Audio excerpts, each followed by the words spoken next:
Hello everyone, TLSG here, back again with another daily Marvel Snap video. So today we have a new build on Ultron. So the last time I covered Ultron was quite a while ago, and honestly it didn't do too great. And at that point I kind of packed it away as kind of a niche or a meme card.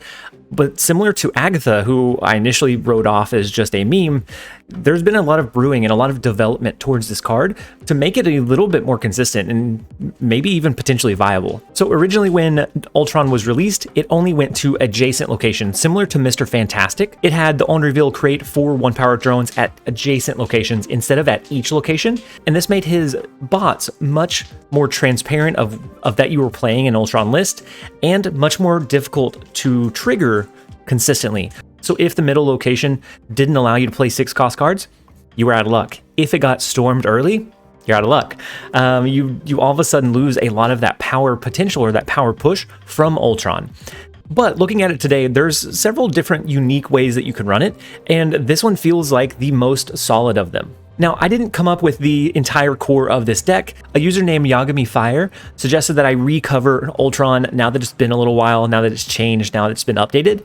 And so then I started kind of digging. He gave me a base build that he's been running to work with. And it had a couple of different cards that vary from this one. It worked pretty well, but it kind of sent me on a brewing journey to try and figure out what worked the best. So from there, I looked on snap.fan Discord, and they are always doing a lot of brewing and trying to figure out the best way to navigate different archetypes. And so if you're interested in joining that, I will leave a link to the snap.fan Discord in the description below. And a couple of things from a user named Ridiculous Hat kind of stood out to me as pretty good upgrades to the list. And so his inspiration came from a tweet from Expo UHI, which I will leave his Twitter handle in the description below.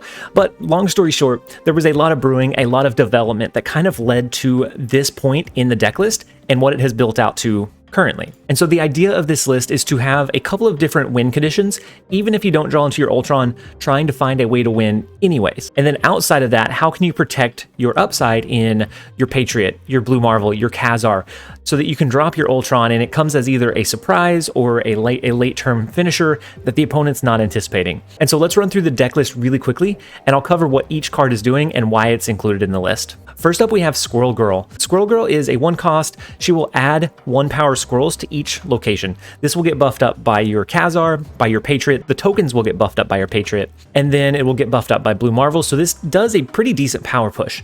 But typically, I don't like dropping this on turn 1 because it can flood the board a little bit more than what you would normally want it to. And so typically, even if I get this in my opening hand, I'll kind of sit on it and use this as a secondary way to push power into each lane. If it comes out that I don't have Ultron and I need a couple of more tokens on the board to follow up into my Dr. Doom 1/6, Squirrel Girl is a nice replacement. She can push some of that power into a lot of the hard to reach lanes so that you can find that win condition even without your perfect hand. And then we have Sunspot. Sunspot's going to be a pretty good card to drop early on. This can be used for a couple of ways. Either it's going to get pretty large over time as you kind of skip your early turns and try to maneuver into your buff cards, but it's also a really good draw for the opponent to drop their Killmonger. They know that typically a Sunspot is the biggest threat as far as 1-cost cards go. If you can get them to drop their Killmonger early, then the rest of the game you can start dropping your debris, your squirrels, and not have to worry that they're going to get destroyed on the final turn or close to the final turn. And then we have Invisible Woman. Invisible Woman has the ongoing cards you play here are not revealed until the end of the game. So in a previous version, this card slot was utilized for Goose to stop the opponent from being able to play in all of the lanes and kind of restrict their area of play. But from my testing and in their most recent update, Invisible Woman feels a little bit more solid. It helps you protect from Enchantress. So even if they want to get rid of your Invisible Woman and they drop an Enchantress, that's okay, because it's just going to hit your Invisible Woman and then you're okay with the rest being revealed early as long as it's not going to get countered heavily. Now, if they have a very specific deck where they have like a Polaris to pull your Invisible Woman out of the lane, and then they have an Enchantress on top of that, maybe they'll be able to make it work, but that's much more rare than just having an Enchantress. They now have 2 pieces that they have to have in their deck to counter this card. And then we have Mystique. Mystique has a lot of really good targets in this list.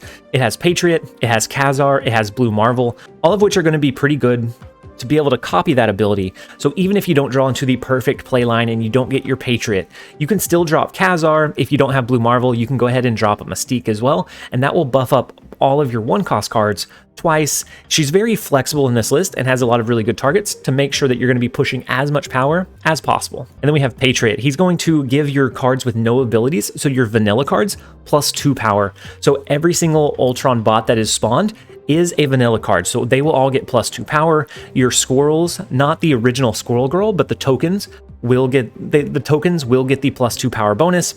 And then Debris, the rocks that she generates, will clog up the opponent's board. It will generate power on our end, and so there's a lot of flexibility with Patriot, even if you don't draw into your Ultron. And then I guess I forgot to mention Dr. Doom. The Doom bots that he sends are vanilla cards, so they will get buffed up by Patriot as well. And then we have Rogue. Rogue is kind of a tech slot. You could put something more disruptive like a Green Goblin. I've seen in a few, and I've seen a few other choices as well. But I like having Rogue in my list to be able to hard counter the mirror lists. So if we are running up against something that also runs Patriot, that also runs a Khazar, or something that has a strong ongoing ability, we're going to be able to use Rogue to increase our upside and then decrease theirs. And so we're not going to use Rogue in every single game, but I feel like her power is niche enough and it's powerful enough. When it works well enough that it wins you the game. And so I think she is worth keeping in the list, even if you don't typically drop her in most games. And then we have Storm. Storm is going to be good by limiting the amount of turns that the opponent can play in that location. And so knowing that we are going to send tokens wide, whether it be with our Squirrel Girl and our Dr. Doom, or ultimately and ideally our Ultron, if we can stop them from playing and capping out that lane, so maybe they only get 2 cards in that location, our tokens that have been generated have a much better chance of winning that lane and swinging that lane in our favor. And then we have Debris. Debris is one of those that we might also not drop this every game. So if we draw into a really good curve and we drop our Patriot into a Mystique, into a Blue Marvel, into an Ultron, there's not really much room to drop the Debris. But in some games, if the opponent is running a Wong and they have all but 1 slot filled up, or you're anticipating that they're going to fill it up most of the way, you can use the Debris as a way to clog up the opponent's board, and we still get the upside of having the power generated from those rocks, because they're going to get buffed up by either Khazar or Patriot or Blue Marvel, or a mixture of those cards. And so we clog the opponent's board, we make it harder for them to play their ideal combos, and we still get a little bit of positive upside out of it in the scenarios and the games where we end up wanting or needing to drop her. And then we have Khazar. Khazar is going to buff up all of our 1-cost cards by +1. So a lot of times this can do something kind of cool. If we drop Khazar and the opponent has a Killmonger, and we've sent rocks with Debris, we've sent Squirrel Girl on the board, we have our Sunspot. Sometimes this will encourage the opponent to drop their Killmonger early, which is fine. We're gonna replace those 1-cost cards with Ultron bots at the end of the game. And so sometimes we can sneak out their tech card that should counter us, but sometimes they will jump the gun and use it a little bit too early, and we can use that to our advantage. And then next up we have Blue Marvel. Blue Marvel is going to buff up all of our cards on our board, similar to Khazar, similar to Patriot. This deck list is very buff heavy, making our small tokens into something that is formidable and surprising for the opponent, which is what leads this deck list to being able to push 4 and 8 cube games in several scenarios. And then we have Dr. Doom. Dr. Doom is going to add 5 powered Doom bots to each location, and these of course are vanilla tokens, and so they will get buffed up by our Patriot, by our Blue Marvel, but not by our Khazar. And so Dr. Doom is more of a secondary win condition. He can be used towards the end of the game. Ideally we have Ultron, but if we don't draw into Ultron, Dr. Doom is a good second choice. And then we have Ultron. Ultron is the ideal playline for this deck, which feels phenomenal. Whenever Ultron wins and comes out and swings a game, it feels so fantastic because I've written him off as a meme card for so long. Ultron is going to spawn drones or bots in the other lanes that will get buffed up to potentially 9 power or more, depending on what cards we've dropped and what buff cards we have on the board. But that is the rundown of the deck list. We are going to go ahead and jump into a couple of games. I hope you guys enjoy. Alright, so first up we have Galactic Sloth. In our starting hand, we do have our Invisible Woman, our Patriot, and then we have Ultron. Those are some pretty big components in being able to lock down and win this game. And so I think we play our Invisible Woman into negative zone. That's probably going to be pretty safe. We're going to lose this lane, but with the little amount of power that we're able to push from these cards, it's very likely that we would have and will lose it anyways. And so I think we might as well play it here and be safe. We can push power to the far right and to the middle, which is going to be kind of tricky for the opponent to play cards in, because they can only put 4, 5, or 6 cost cards there for the most part. You can put 9 cost or 0 cost, but for the most part, you can only put 4, 5, and 6 cost cards there. And then they're actually not going to want to play into the Gia because of that location's effect. When you play a card here, shuffle 3 rocks into your deck, so that's going to make them draw much less consistently. So we're going to go ahead and snap early. Since we know that we have a pretty good lead, no matter what they end up playing or what they end up having, we have a pretty good draw line as long as they don't have a way to counter us. And so since our Patriot is protected by our Invisible-Woman, we're okay there. I think we're actually going to skip this turn entirely. We did last turn drop our Patriot. If we draw into Mystique, that's going to be a more ideal drop than a Khazar. If not, then we can drop Khazar on 5 into an Ultron on 6. And so I think it's okay to play it slow here.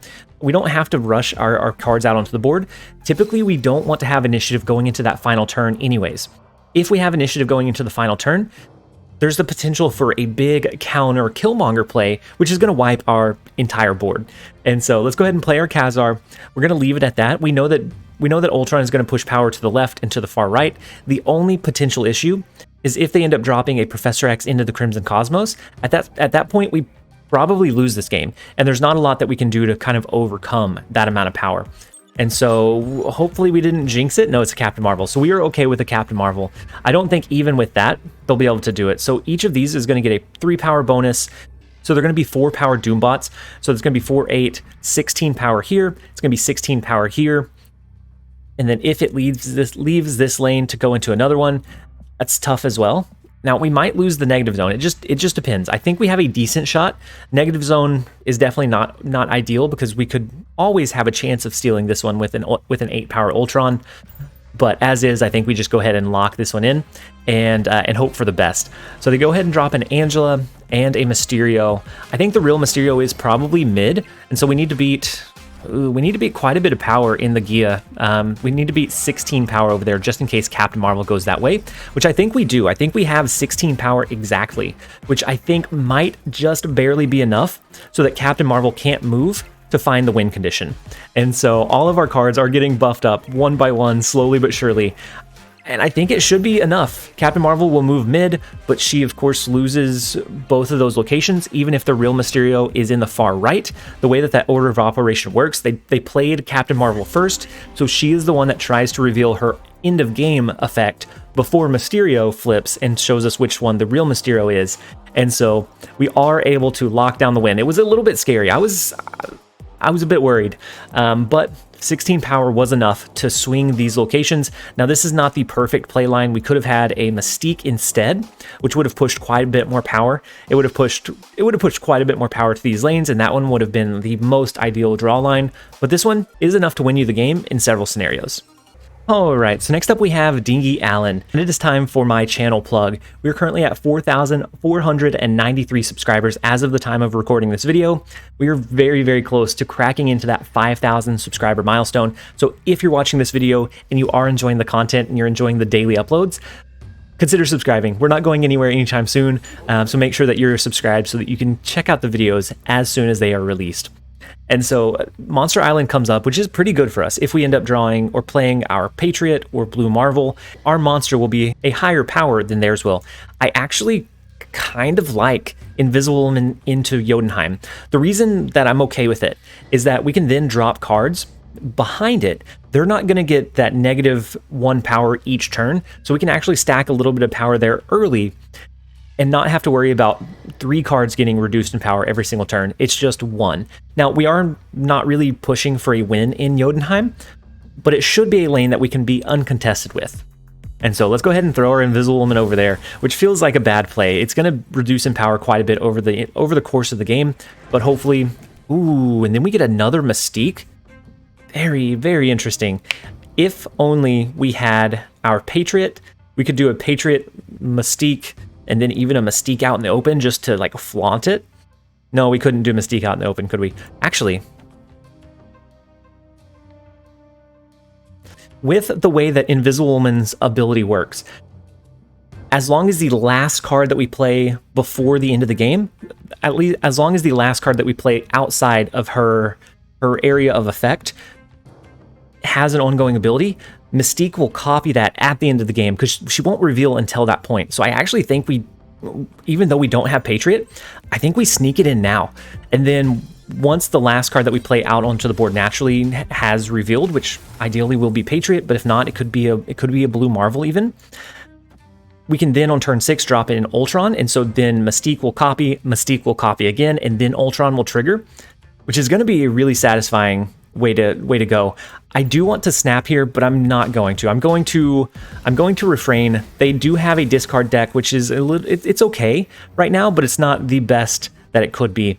So let's go ahead and do our Blue Marvel into Monster Island. It's not going to be the best. It's not going to be the absolute best, but we will have 3 Blue Marvels buffing up all of our cards across the board, which is insane. So let's go ahead and drop the Blue Marvel into the board. Next turn, we will drop Ultron into Jotunheim, which should give us a decent power push in the Daily Bugle, should give us a decent power push in Monster Island, and even a decent power push in Jotunheim as well. So they extend the game with magic, actually, which, I mean, works very well in our favor. So now, if we draw into Patriot now, okay, we have one more turn to potentially draw into Patriot. So we're going to drop Ultron behind Invisible Woman this turn. If we can draw into Patriot, next turn we can just play that wherever, and we can potentially steal that impact. And so they snapped. I think we snap back. We have, what, 3 cards? We have 3 chances of drawing into our Patriot. It's a 33% chance to draw it into it next turn. Now, we could have dropped Rogue at some point to steal their Wong, but honestly, I don't think we're afraid of that. I don't think we're afraid of the Apocalypse. We are afraid of the Gambit, though. The Gambit could be pretty rough. Oh, no, now we need an ongoing ability. Okay, so there goes Dr. Doom. Their Swarm army starts coming in spades. We need Patriot here, or else... Dingy Allen, I'm sorry. First off, I'm very, very sorry. To an extent, I'm sorry. This could not have worked out any better. Because they destroyed our Blue Marvel, when Mystique revealed, she wouldn't have had an ongoing ability to copy because it's not naturally out on the board still. And so we were gonna have to retreat if we did not draw into our Patriot. We drew into our Patriot, and so now we can do Patriot. Mystique will copy the Patriot. Mystique will copy the Patriot again, and then our Ultron is going to send bots all across the board. It's going to be an insane power push. This is going to be a massive turn. We should have a really good shot of winning Monster Island and Daily Bugle. I don't think there's any way that we lose it because it's 6 power to each token.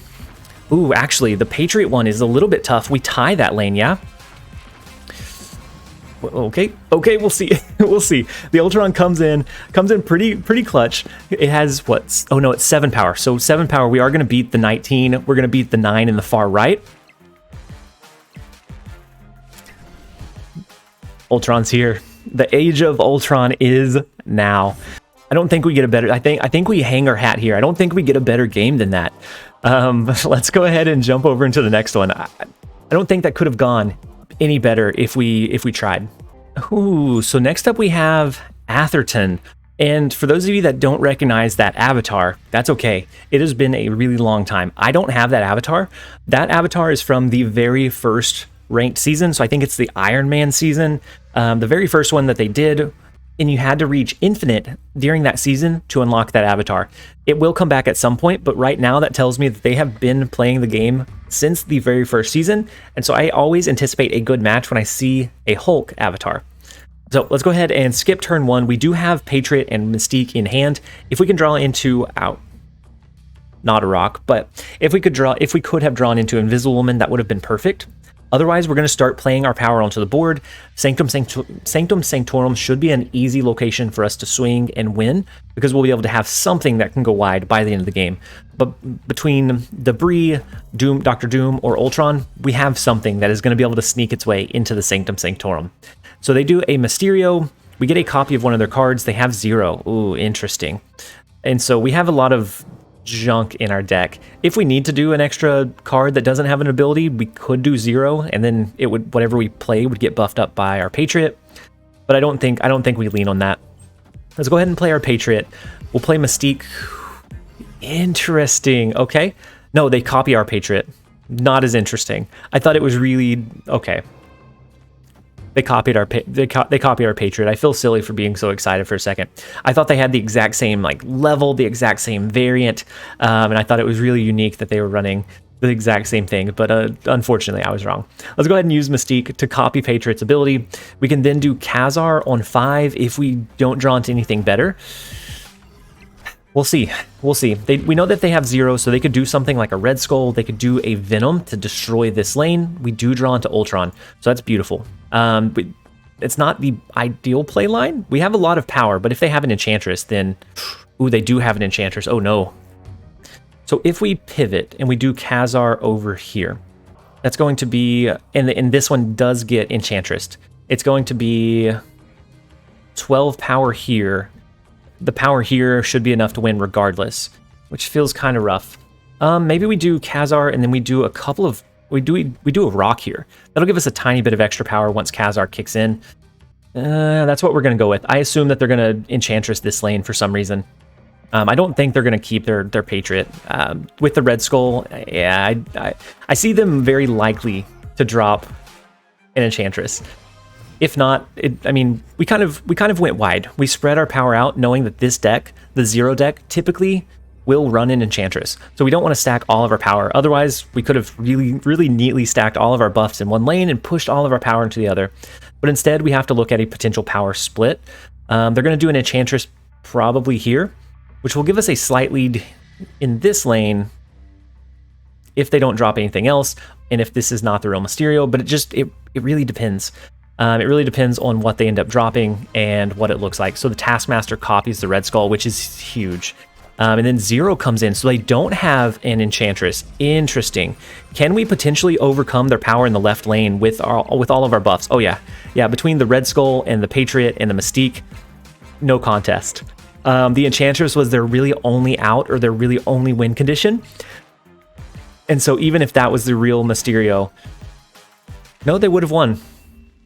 They would have won if that was the real Mysterio. No, it would have been a tie.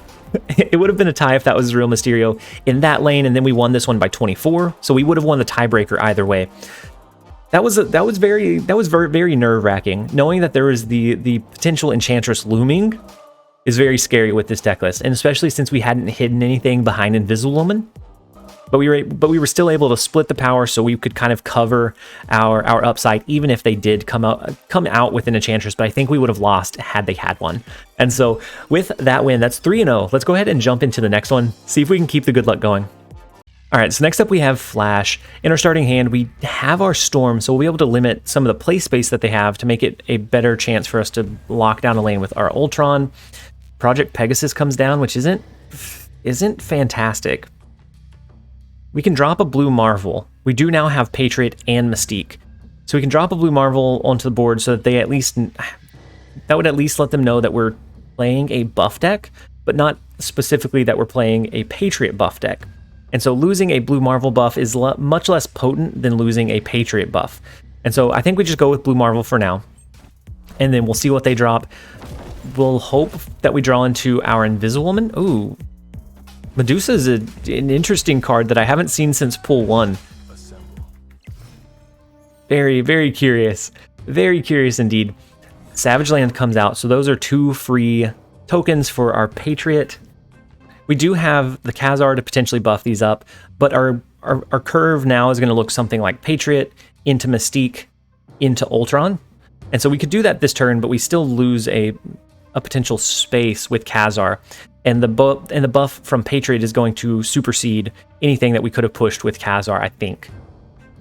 But knowing that they have limited space here, we could always Patriot this lane. We could do Mystique next turn. We could do Khazar on 5 over here. And that would push a little bit more power here. And a little bit less here. So it depends on what we think it looks like. Let's go ahead and drop our Patriot. It doesn't feel great, but they're also running a kind of crazy looking deck. So they do Rogue. They get our Blue Marvel bonus, which is not great. I'm really curious what deck list this is, which is not great. Our ZombieLemon now comes in, but it's a little bit too little too late. Let's go ahead and do our Mystique anyways. I don't think they're going to Enchantress the lane that they have at Captain America and a Rogue. So let's go ahead and copy our Patriot's ability. On 5, I think we still maybe go with a Khazar. I don't know. It depends what they have here. Ooh. Not great. Not great at all. So that's going to reduce the power of our Savage Land quite a bit. I think with that, if we do decide to go with a Khazar, we do Khazar here instead. Because this one, I think, is going to be the one that we have the most chance of winning. So let's go with the Khazar, and then we'll let it play out. They do a Hobgoblin? What are...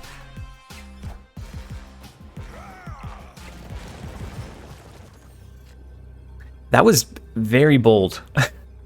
Very, very bold. Oh my gosh. So now we have 16 power here. They can easily overcome 16 power in this lane. 2, 4, 5 power to the bots. It's going to be a 6 power bot. Oh no. All right, I think we lock it in. I think we lose. I think they countered us just well enough. The Mr. Fantastic might do it for him. If this is less than 16, or...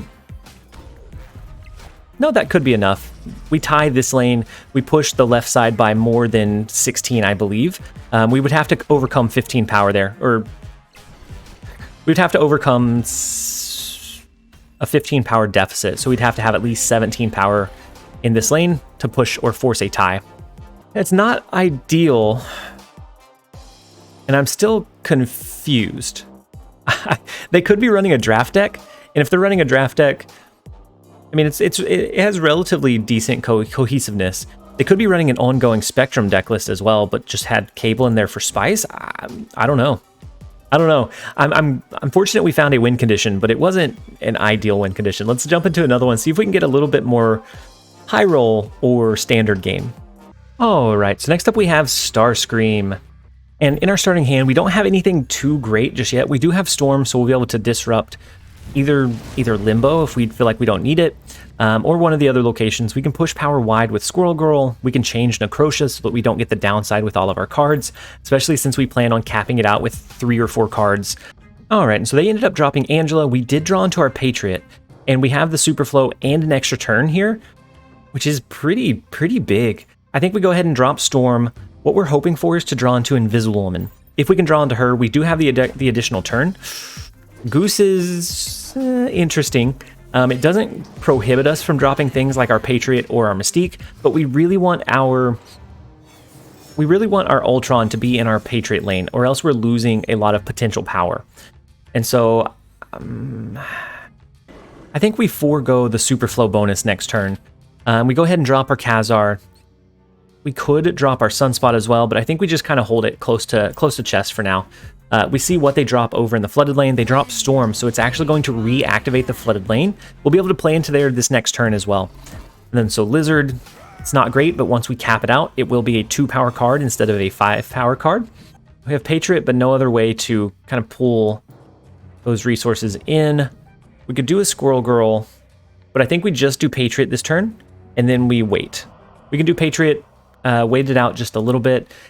In that context, Sunspot may be okay. It's going to start growing over time. It's going to gain some additional power, and I think would be good to have on the board now that we don't know for sure if we're going to draw into Ultron or not.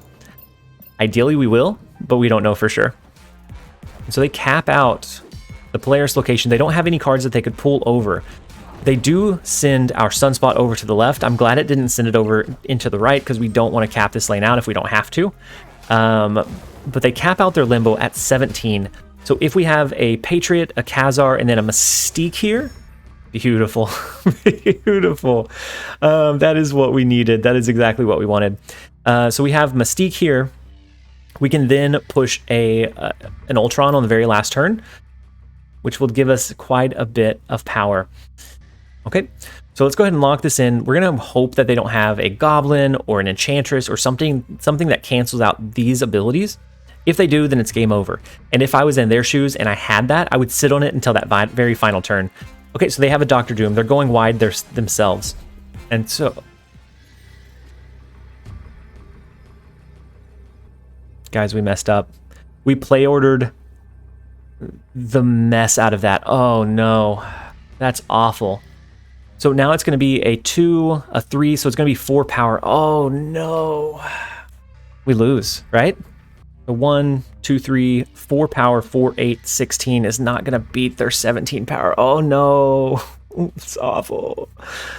Well, we deserve this. We're going to let it play out. We deserve the loss here. Ooh, wait, we tie in Superflow. So if we win by enough in the flooded lane, which we do, we win overall. Did not deserve this game. We misplayed. So for anybody that may not have followed, Mystique didn't copy our Patriot because we played Sunspot after we played Patriot. And so then Mystique had no ability to copy. We deserved to lose that one. We lose Limbo by 1. Had they dropped anything where they were able to win this one, so anything over that 8 power range, they would have won. Very fortunate. Very fortunate for us. We were able to sneak that one out. We didn't deserve it, but it's a win. Sometimes you take luck and bad plays. All right, so next up we have Unit 0. And between last game and this one, we actually did end up taking a little bit of a break in between. And the reason for that was we lost about 4 in a row. Even though I didn't really feel impacted or necessarily tilted, I wanted to make sure. I wanted to make sure that we weren't going to potentially make some riskier plays or things we wouldn't do normally, like snap after a turn to Invisible Woman. I mean, things that just really play to like poor judgment. For turn 3, we're gonna storm the Gamma Lab location. The reason we snapped, Subterranea sucks for everybody, but we already have our Patriot, we have our Mystique, and we have Ultron. We don't need to draw anything else. We can be done for the game and push a significant amount of power. Now, I am a little bit afraid of Gamma Lab giving them an advantage, so I am going to change that one with Storm. Otherwise, I would just leave it as is. And so let's go ahead and change the Storm location so that we don't lose some potential upside from our Ultron cards in the process. And so they play a rock there, but that's fine. We draw into 2 rocks. As I said, rocks suck for everybody. And so let's go ahead and play Patriot. They're going to start Lockjaw rotating, and they only have this turn to rotate. They rotate into their Dr. Doom, which is a pretty decent one. They push quite a bit of power. But that means the flooded lane is a really easy one for us to win. I don't know that they have any other cards that necessarily go wide. And so by us dropping our Ultron, unless they have a Goblin, ooh, they could have a Green Goblin here, right? Green Goblin would be a nasty play line into the hub. Okay, whew. But they lock down Subterranea. Interesting. What else? Oh no, we're gonna lose. Because most likely they have more than 10 power to push in this lane. Unfortunate. Well, let's go ahead and drop our Ultron. We'll win the middle location. I almost guarantee that we're gonna lose the hub. I feel like they're gonna have enough of a power push in some way, shape, or form.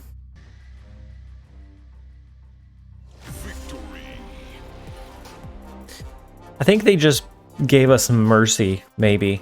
Maybe they felt how much we've been struggling. I know that they were one of our losses along the way, and they have a pretty decent list. Anything that runs Professor X is going to be tough for this deck because we conserve our power until the very end.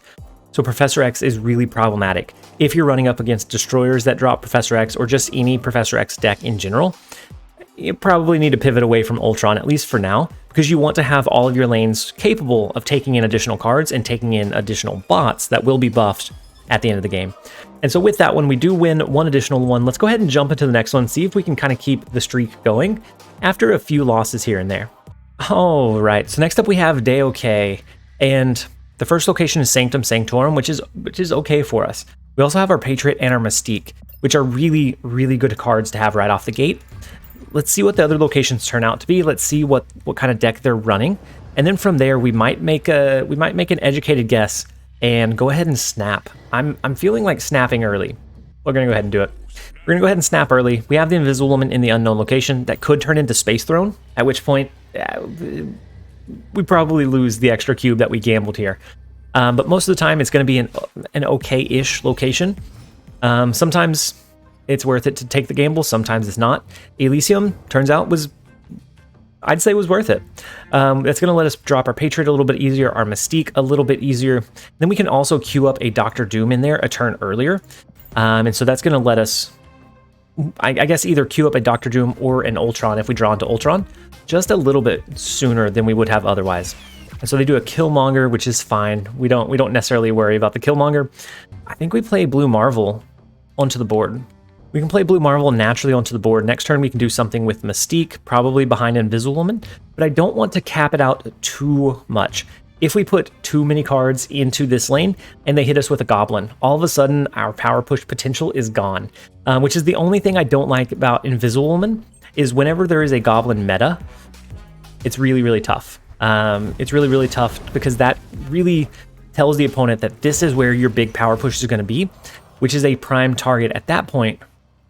From then on, for a Green Goblin, for a Hobgoblin, for a Professor X, just to get the risk dealt with. I do think I'm going to go ahead and do our Mystique into the Invisible-Woman lane, and then from there we will probably queue up Dr. Doom here, and maybe on the final turn we drop something like Ultron to finish filling up this far left lane and push a decent amount of power here. Ooh. Or we could queue up Ultron, which is going to be an 8 power play here. We always and will forever lose this lane. But Ultron, when it reveals, is going to give us 2, 4, 5 power robots here. And then we automatically win this one. I don't think they're going to be able to push power into this location. So let's do it. If we drop Khazar, that might even be more worthwhile. We'll kind of reassess here in just a second to figure out which one is going to be better. Ooh, the Gigantoans to the far left is pretty nice, but we know that this lane is very susceptible now. They of course win the Limbo lane, but they could have a Ghost Rider actually. Ooh, if they have a Ghost Rider and they resummon that Infinite that they just dropped, massive. Massive. And so as is, we have 2, 4, 5 power for each of our bots. And so they're going to be 6 power bots. It's going to be 18. It's going to be 18 power plus 3. So it's going to be 21. If we drop a Khazar, that takes them to 2, 4, 5, 6 power bots. And so 7, 14, 18, 19, 20, 21. So I think it's 21 either way, right? So 6, 12, 18, 19, 20, 21. It's 21 either way. With Khazar, it makes this lane a little bit stronger. And so that is what we're going to lock in, is the Khazar play. And so let's go ahead and do that one. If they have a Ghost Rider into Baxter Building, we lose. But they played two cards, so we should be okay. They've already dropped their Killmonger, so the Invisible Woman shouldn't let them destroy our cards. Thankfully, the Lady Sif comes down. They're not going to have enough power to beat us in Baxter Building. We're going to win the middle location, and then we should have no problem with, 8 power bots? With a 32 power bot lane, whenever we win Baxter Building, it should push it up to what, like 35? Maybe I was wrong. Maybe I gave a little bit too much. Maybe it's 7 instead of 8. And so 28, pushing it to 31 after we win the Baxter Building. Still an absolutely massive swing. We even come close in the Limbo location because of Blue Marvel. But with that one feels like a pretty satisfying way to win. We had a pretty high roll. We had a lot of card buffs, not a lot of counters in this one. And so we were able to push and outpower them by quite a bit. But with that win, we are going to go ahead and end the video. I hope that you guys enjoyed it. If you did, make sure to leave it a like and a comment down below. And as always, this has been TLSG. Later, guys.